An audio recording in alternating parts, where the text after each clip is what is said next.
할렐루야. 네, 많이 보고 싶었습니다. 네, 감사합니다. 제가 오늘 이 자리를 준비하면서 조금 더 우리가 평안할 때 만났으면 우리가 더 마음껏 기뻐하고 또 마음껏 우리가 즐거워하면서 환영을 하고 인사를 했을 텐데 참 아쉽다라는 생각이 들었습니다. 그럼에도 불구하고 오늘 이 자리에 그리고 영상으로 이 시간 함께 하시는 모든 성도님들에게 하나님의 은혜가 가득 넘치시기를 주님의 이름으로 축복합니다. 여러분 정말 힘든 시기를 우리가 지금 살아가고 있습니다. 저는 요즘 뉴스를 잘 안 봅니다. 봤자 날씨 정도만 보지 왜 안 보는지 잘 아시죠?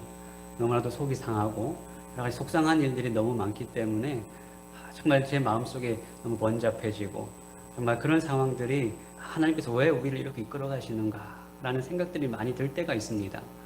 이런 문제를 안고 사실은 오늘 처음 여러분들과 만나는 이 자리에서 사실은 다른 설교를 준비해 왔었어요. 다른 설교를 준비하다가 8월 15일 이후로 좀 상황이 더 안 좋아지다 보니까 제가 설교를 갑자기 바꿨습니다. 그래서 오늘 이 본문을 통해서 우리가 오늘 어떻게 살아가야 되는가 함께 여러분들과 나누었으면 좋겠습니다.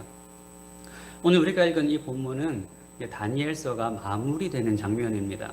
사실 다니엘서는 이 두 부분으로 나누어져 있습니다. 1장부터 6장까지는 우리가 너무나도 잘 아는 이야기로 구성이 되어 있습니다. 다니엘이 왕의 진미를 거부한 이야기, 그리고 다니엘의 새 친구 이야기, 그리고 다니엘이 사자 굴 속에 들어가는 이야기 등 우리가 너무나도 잘 아는 이야기가 기록이 되어 있습니다. 그런데 문제는 이 7장을 넘어가면서부터 생기기 시작합니다. 7장 이후로부터는 하나님께서 다니엘에게 온갖 환상과 묵시의 말씀을 전하십니다. 장차 일어날 일을 환상과 묵시로 보여주는 장면이기 때문에 우리가 언뜻 읽어서는 이 말씀이 지금 무슨 말씀을 하는가 잘 이해하기 힘들 때가 있습니다. 그런데 이 긴 환상과 묵시를 한마디로 하면 장차 하나님의 백성들이 당할 마지막 때에 당할 환난과 고난에 대한 이야기, 하나님께서 그 백성들이 수치를 당하게 될 것이다 라는 그 고난과 환난에 대한 이야기를 쭉 말씀하셨습니다. 이것을 들은 다니엘은 마음이 무너질 수밖에 없습니다. 그래서 그 자리에 털썩 주저앉게 되는 것이죠. 그것이 11장까지의 이야기입니다. 여기까지만 보면 이 다니엘서의 내용은 굉장히 절망적입니다. 그런데 여러분 중요한 게 뭔지 아세요? 중요한 것은 아직 하나님의 말씀이 끝나지 않았다는 것입니다. 하나님께서 말씀을 결론 냈지 않으셨어요. 아직 하나님께서 하실 이야기가 남아 있습니다. 우리가 살아가다 보면 많은 환난과 고난을 당하게 되어 있습니다. 그러나 그 환난과 고난이 우리의 삶의 결론이 아니라는 것입니다. 그것으로 우리의 인생이 끝나는 것이 아닙니다. 그 이야기를 오늘 우리가 읽은 다니엘서 12장이 하고 있는 것입니다. 다니엘을 통해서 하나님께서 하시는 말씀은 마지막 때에 환난이 있다 이 말씀하고 계십니다. 여러분 왜 우리가 인생을 살아가면서 여러 가지 어려움을 당하게 될까요? 왜 여러 가지 환난과 고난을 직면하게 될까요? 이유는 간단합니다. 우리가 지금 살아가는 이 때가 마지막 때, 말세를 우리가 살아가기 때문에 그렇습니다. 그런데 여기서 말하는 마지막 때, 말세다라고 하면 여러분 무슨 이미지, 무슨 생각이 먼저 떠오르십니까? 어떤 시한부 종말론에 대한 이야기, 아니면 휴거, 아니면 대환란, 아니면 아마겟돈 전쟁, 이런 거 우리가 먼저 생각나지 않습니까? 이런 게 먼저 생각나시는 분들은 영화나 TV를 너무 많이 보신 거예요. 사실 성경에서 말하는 이 마지막 때라는 것은 물론 주님이 오시는 그때를 말하고 있는 것이 맞지만 단순히 그 한 시점만을 말하고 있는 것이 아닙니다. 구약에서 마지막 때, 세상의 종말이라고 한다면 언제를 구약에서 종말로 생각했냐면 메시아가 오시는 그때를 종말로 생각을 했습니다. 그래서 신약적 개념으로 보면 우리가 지금 신약의 시대를 살아가고 있잖아요. 신약적 개념으로 보면 예수님께서 이 땅에 오시고 죽으시고 부활하시고 승천하셨습니다. 이제 우리는 무엇을 기다리고 있습니까? 예수님께서 다시 오실 그때를 기다리고 있습니다. 이 모든 기간을 마지막 때라고 이야기를 하는 것입니다. 그래서 어떻게 보면 이건 마지막 때라고 하기보다는 마지막 단계라고 생각하는 것이 더 맞을 것 같아요. 하나님께서 창세 이후로 인간이 범죄한 이후로 구속사를 진행해 오십니다. 구속사의 여러 가지 단계들이 있죠. 예수 그리스도께서 오시고 죽으시고 부활 승천하시는 이 단계, 그리고 이제 어떤 단계만 하나 남겨두고 있습니까? 예수 그리스도의 재림만 남겨두고 있습니다. 여러분, 지금 당장이라도 예수님께서 이 땅 가운데 오시면 그것으로 끝나버리는 이 시대, 임박한 종말을 준비하는 시대가 바로 마지막 시대입니다. 그래서 예수님의 승천 이후에 모든 시대를 살아가는 사람들이 마지막 때를 살아가고 있는 거예요.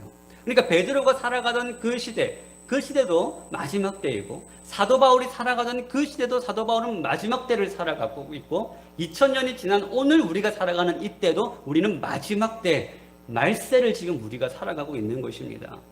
그런데 그 마지막 때에 어떤 일이 있을 것이다 라고 이야기하고 있다고요? 환란이 있을 것이다. 오늘 본문 1절 중반절을 보면 이렇게 기록이 되어 있습니다.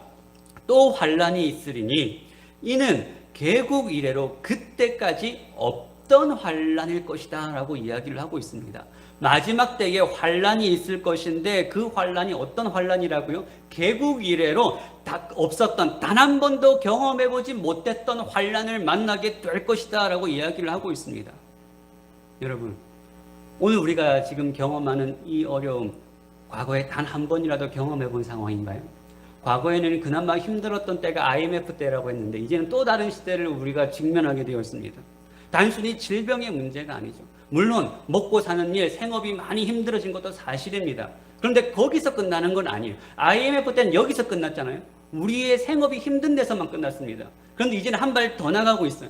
우리의 예배가 도전을 받고 있는 이 시대를 우리가 살아가고 있습니다. 교회 자체가 세상의 거센 반발에 직면하고 있는 이 시대를 지금 우리가 살아가고 있습니다.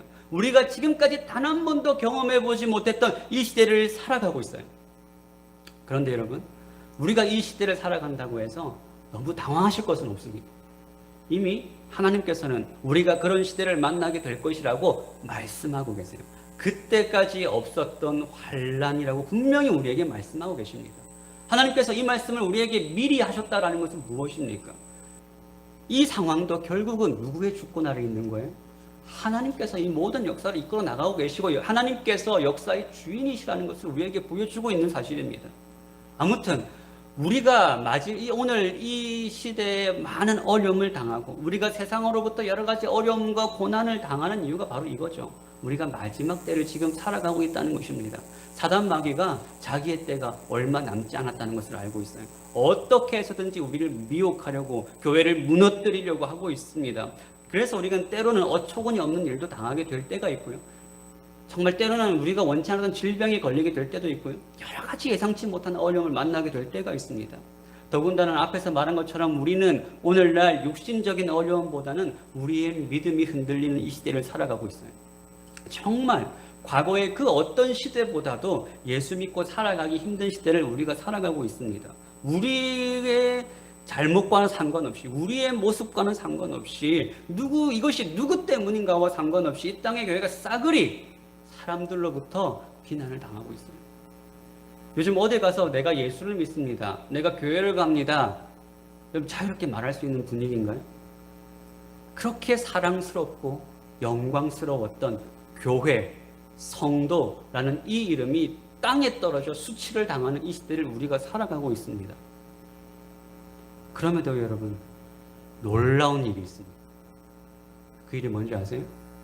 그럼에도 불구하고 우리가 여전히 예수를 믿고 있다라는 사실입니다. 우리가 여전히 주님 앞에 나와서 예배를 드리고 있다라는 사실입니다. 여러분, 이렇게 말하면 간단하잖아요. 예수님이 살아계시면 뭐 이래? 교회가 왜 이 모양 이 꼴이야? 하고 그냥 교회 떠나가 버리면 그만 아닙니까? 그러면 눈치 볼 일도 없고 더 이상 속상한 일도 없고 더 이상 우리가 세상으로부터 어떤 비난을 당할 이유도 없습니다. 우리 믿음 하나 포기하면 너무나도 간단한 일이지만 그럼에도 불구하고 우리가 지금 이 자리에 나와서 마스크를 쓰고서라도 숨이 턱턱 막히지만 하나님을 예배하고 있고 어떻게 해서든지 예배 한번 드리려고 작은 스마트폰 창 앞에서 예배를 드리고 있다는 이 사실입니다. 우리가 여전히 성도의 삶을 살아가고 있고 여전히 우리가 이 믿음을 포기하지 않고 있다는 사실이에요. 아니에요. 여전히 그 아픔 속에서, 그 어려움 속에서 우리가 하나님 앞으로 나와 있고 그 하나님 앞에서 답을 찾기 위해 몸부림을 치고 있다는 사실입니다. 믿음 하나 포기하면 너무나도 간단한데 우리가 여전히 그 일을 포기하지 않고 있다는 사실입니다. 여러분, 이게 더 오히려 설명하기 힘든 일 아닌가요? 우리는 전혀 합리적이지 않은 선택을 하고 있고 전혀 상식적이지도 않고 세상에 인기도 없는 그 선택을 하고 그 일을 지금 하고 있고 그 삶을 살아가고 있는 것입니다. 여러분, 어떻게 이 일이 가능한 것입니까? 어떻게 이게 가능해요?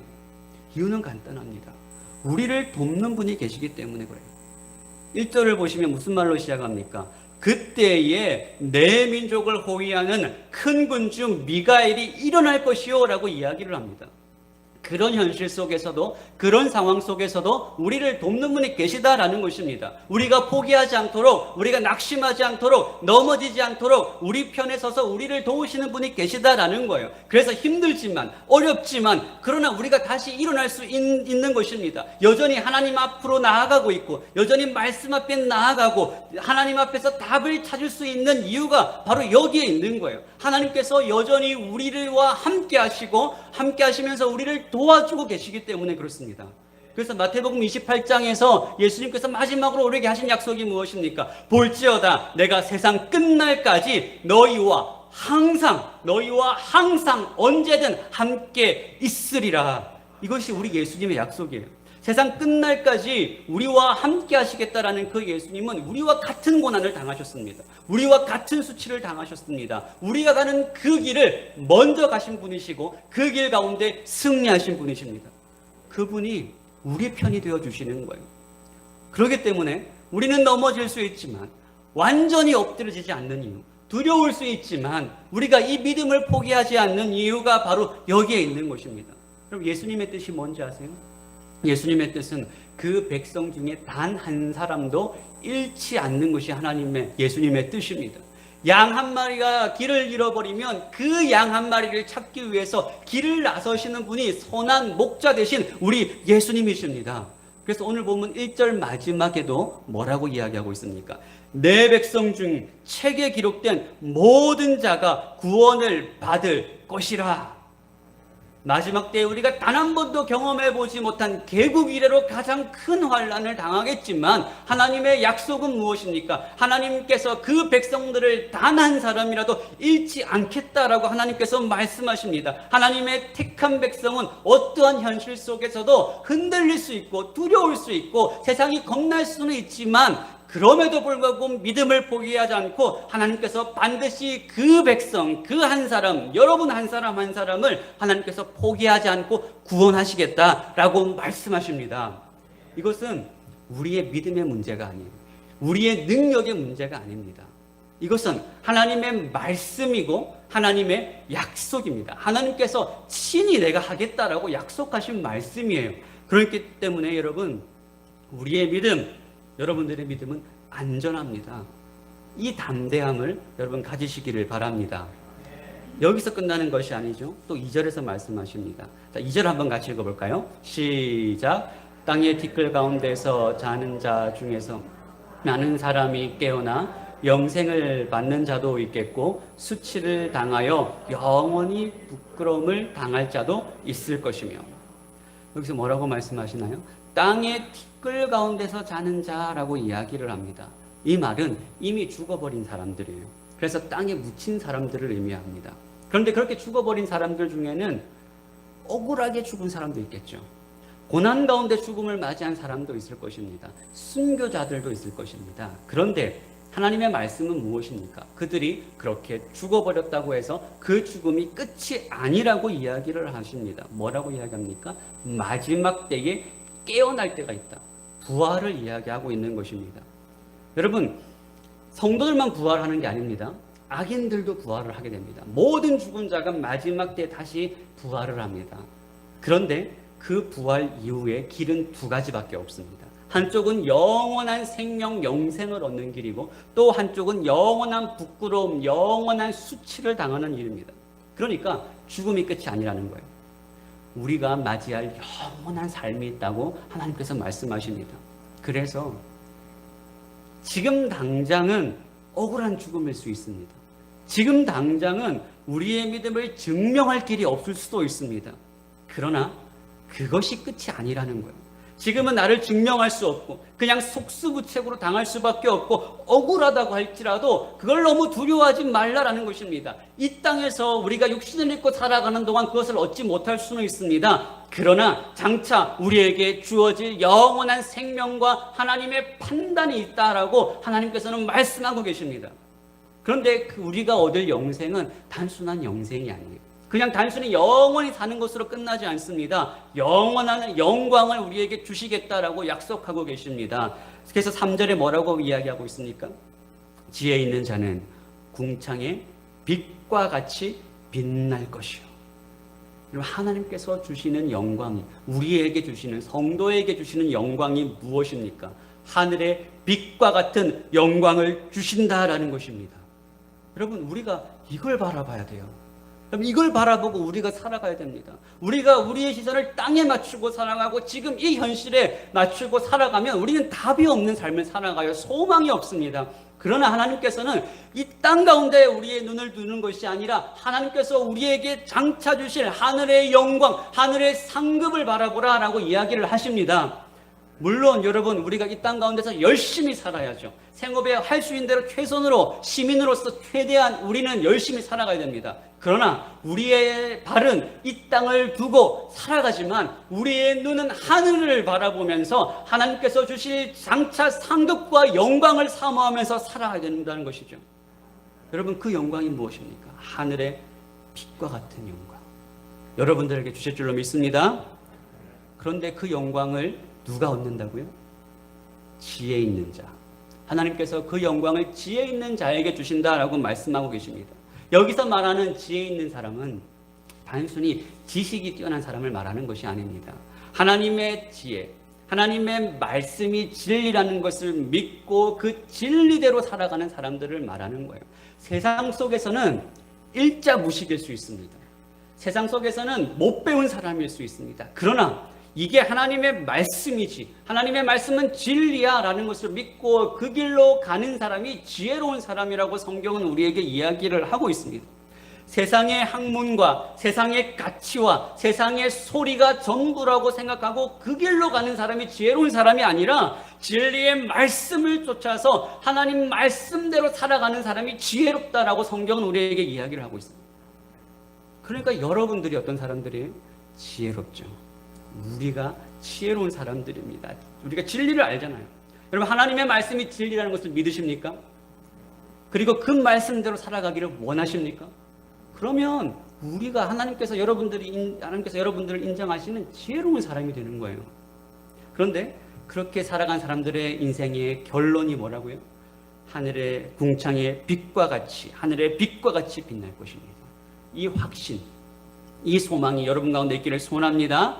그렇기 때문에 우리가 어떠한 어려움을 만나더라도, 우리가 세상 가운데 어떤 취급을 받더라도, 어떤 환난과 고난 속에 있다고 하더라도 우리는 여전히 소망을 가질 수 있어요. 세상이 이 소망을 흔들 수는 없습니다. 여러분, 눈에 보이는, 여러분들이 경험되는 현실이 전부가 아닙니다. 여전히 우리에게는 이 현실 가운데 기뻐할 이유가 있고 여전히 우리가 가질 수 있는 소망이 있습니다. 그러니까 안심하라는 거예요. 담대하라는 것입니다. 이 은혜, 이 확신 여러분 가운데 가득 넘치시기를 주님의 이름으로 축복합니다. 그런데 말씀은 여기서 끝나지 않아요. 한마디를 더 붙이고 있습니다. 3절 마지막에 많은 사람들을 옳은 대로 돌아오게 한 자는 별과 같이 영원토록 빛나리라. 하나님께서 우리의 삶을 빛나게 하시는 이유가 무엇일까요? 그 이유가 한 가지가 더 있습니다. 그것은 무엇이냐면 참된 지혜로운 사람, 참된 하나님을 섬기는 사람은 그 영광되고 복된 길을 나 혼자 가는 것이 아니라 많은 사람들을 이 길 가운데로 동참할 수 있도록 인도하는 사람이라고 성경은 이야기를 하고 있습니다. 그런데 이 길을 누가 감당할 수 있는가? 앞에서 말한 것처럼 참된 구원의 진리, 은혜를 경험한 사람들입니다. 고난 중에서도 믿음을 가지고 여전히 그 길을 가는 사람들입니다. 어떤 현실 속에서도 좌로나 우로나 치우치지 않고 하나님의 말씀을 따라가는 사람입니다. 여러분, 이번 코로나 사태로 많은 사람들이 교회를 주목하고 있습니다. 우리가 원했든 우리가 원하지 않았든 뉴스에서는 끊임없이 교회가 거론되고 있습니다. 많은 사람들이 교회를 쳐다보고 있어요. 저는 지금부터가 중요하다고 생각합니다. 우리는 새소망교회는 이 코로나 사태 속에서도 여전히 예배를 지켰습니다. 문제는 우리가 이렇게 예배를 지키고 예배를 드린다는 이것이 우리가 옳다는 것, 이것이 맞다는 것을 세상 가운데 어떻게 증명하느냐라는 것입니다. 우리의 옳음, 우리의 정당성, 이것이 옳아라고 하는 것은 우리끼리 모여서 우리끼리 아우성 친다고 예배 드리는 것이 맞지, 어떻게 해서든 예배에 목숨을 걸어야지 우리끼리 아무리 외쳐도 여러분 세상 사람들이 그것을 받아들일 수가 없습니다. 그것으로 세상 가운데 우리의 옳음, 우리는 옳다는 것을 알지만 우리의 옳음을 세상 가운데 증명할 수는 없는 것입니다. 그러면 무엇으로 우리의 옳음, 우리가 이렇게 살아가고 있다는 것이 정당하다는 것을 세상에 증명해 보일 수가 있겠습니까? 하나밖에 없습니다. 믿음을 가지고 살아가는 우리의 삶을 통하여, 우리의 말과 우리의 행동을 통하여 세상에 증명할 수밖에 없는 것입니다. 그들과는 다른 가치로 살아가고 그들과는 다른 믿음으로 살아가는 사람들의 삶의 현장을 그들 가운데 보여주는 것입니다. 그리고 그것으로 많은 사람들이 우리가 가는 이 길이 옳은 길이요, 이것이 참된 길이요, 이것이 생명의 길이라는 것을 보여주는 거예요. 우리의 믿음이 옳다는 것은 우리의 아우성만으로는 증명되지가 않습니다. 우리의 삶을 통하여 증명됩니다. 그러면 시간이 지나서 많은 사람들이 알게 될 거예요. 아, 그 사람들이 그때 그렇게 예배드린 이유가 바로 여기에 있었구나. 아, 그들이 여전히 믿음, 예수 하던 이유가 바로 여기에 있었구나. 이 사람들에게는 뭔가 다른 것이 있구나. 그래서 그들이 우리의 삶을 보고 옳은 길로 돌아오게 되는 것입니다. 여러분, 하나님의 뜻은 교회가 세상에 빛이 되는 것입니다. 은혜를 경험한 사람들은 은혜를 전하는 사람들이고 은혜를 살아내는 사람들입니다. 저는 하나님께서 한국교회를 지금 바닥까지 낮추고 계시다라는 생각이 듭니다. 저는 계속해서 물었습니다. 하나님, 왜 이렇게 하십니까? 왜 우리를 마지막 궁지까지 몰아붙이십니까? 하나님, 이제 그만하셔도 되지 않습니까? 하나님의 교회가, 하나님의 영광이 땅에 떨어지고 있는데 하나님 왜 이렇게 하십니까? 이런 생각이 들었어요. 그런데 저는 이것을 계속 묵상하면서 저에게 분명한 한 가지 확신이 생겼습니다. 우리가 경험하는 이 현실은 너무나도 고통스럽지만 속상하고 아프지만 그러나 하나님께서 한국교회를 만지시고 계시는구나. 하나님께서 우리가 다시 새로워지기를 원하시는구나라는 이 확신이 들었습니다. 우리는 옛날부터 많은 사람들이 한국교회가 위기다, 한국교회에 많은 문제가 있다라고 많은 전문가들이, 많은 목사님들이, 많은 신학자들이 외쳤습니다. 그런데 우리가 변하지 못했어요. 아무것도 변한 것이 없습니다. 그래서 하나님께서 이 골맞던 부분들을 터뜨리시고 계시는 거예요. 여러분, 우리는 어쩌면 다시 시작해야 될지도 모릅니다. 바닥에 떨어진 한국교회의 신뢰를 다시 기초부터 쌓아가야 될지도 모릅니다. 하나님께서 원하시는 것은 우리가 변화되는 거예요. 여러분, 이 현실을 보면서 우리가 교훈을 얻어야 됩니다. 그럼 어떤 분들은 이렇게 말씀하시는 분들도 계실 거죠. 우리가 변한다고 한국교회가 변하겠어? 우리가 그렇게 발버둥 친다고 세상 사람들이 우리를 알아주겠어? 여러분, 우리 몇 사람이 외친다고, 우리 몇 사람이 바뀐다고 한순간에 바뀌진 않을 것입니다. 그럼 세상과 우리를 비교하면, 세상에서 우리를 바라보면 우리는 너무나도 작은 교회죠. 그런데 여러분, 세상이 어떻든지 간에, 다른 교회들이 어떻든지 간에, 현실이 어떻든지 간에 우리는 우리에게 주어진 사명을 감당해야 됩니다. 우리는 우리에게 주어진 삶을 믿음으로 살아내야 됩니다. 여러분, 하나님께서 우리와 함께하고 계시다는 것을 믿으십니까? 믿으십니까? 확신하십니까? 그렇다면 우리는 어떻게 살아가야 될까요? 하나님이 함께 하시는 사람답게 살아가야 될 것입니다. 예수 믿는 사람이라고 한다면 그 사람 믿을 만해. 예수 믿는 사람, 그 사람은 정말 사랑이 많지. 예수 믿는 사람, 그 사람은 정직해. 예수 믿는 사람, 그 사람은 기꺼이 자기가 손해를 감당할 줄 알지. 우리 한국교회 신앙의 선배들이 들었던 말입니다. 오늘 이제 우리가 그것을 회복해야 됩니다. 이 삶을 우리가 다시 살아내야 되는 거예요.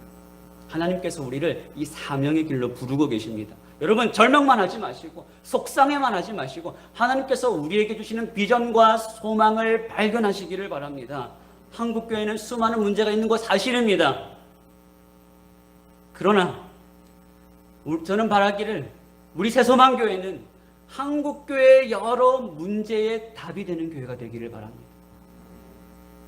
그래서 우리의 삶이 하늘의 별과 같이 빛나고 하나님의 영광이 우리를 통하여 세상 가운데 등불같이 등대같이 환히 비출 수 있는 은혜가 있기를 주님의 이름으로 축원합니다.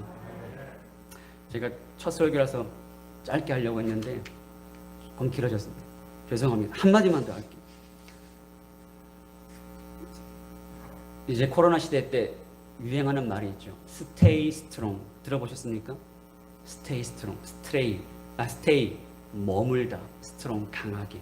다른 말로는 강하게 견디다라는 말입니다.